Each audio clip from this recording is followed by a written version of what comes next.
Tripura Info News Update. গতকাল রাত আনুমানিক 1টা বাজে থানা এলাকার কে নগর থেকে গোপন খবরের ভিত্তিতে তাকে ধরতে সক্ষম হয় পুলিশ। উদ্ধারকৃত বাংলাদেশির কাছ থেকে জানা যায় তার নাম মোহাম্মদ আব্দুল বাতেন। তার বাবার নাম কালামিয়া, বাড়ি বাংলাদেশের রাজধানী ঢাকা এলাকায়। গতকাল বিএসএফের সাথে যাত্রাপুর থানার পুলিশের যৌথ অভিযান ছিলেন থানার বড়বাবু পার্থনাথ ভৌমিক, এসআই বিজয় চক্রবর্তী সহ থানার পুলিশ ওটিএস আর জওয়ানরা। যাত্রাপুর থানার পুলিশ খতিয়ে দেখছেন কেন কি কারণে এই বাংলাদেশি ভারতে প্রবেশ করেছে। স্যার, আমরা শুনতে পেয়েছি একজন বাংলাদেশিকে আটক করেছেন আপনার থানা এলাকায়, কি বলবেন?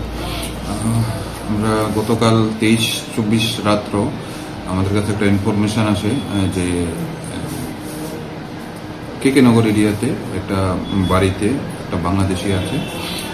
অ্যাকর্ডিংলি আমরা ওই এলাকার যে বিএসএফ বিউপিকে ইনফর্ম করি যে একটা রেড করা হবে।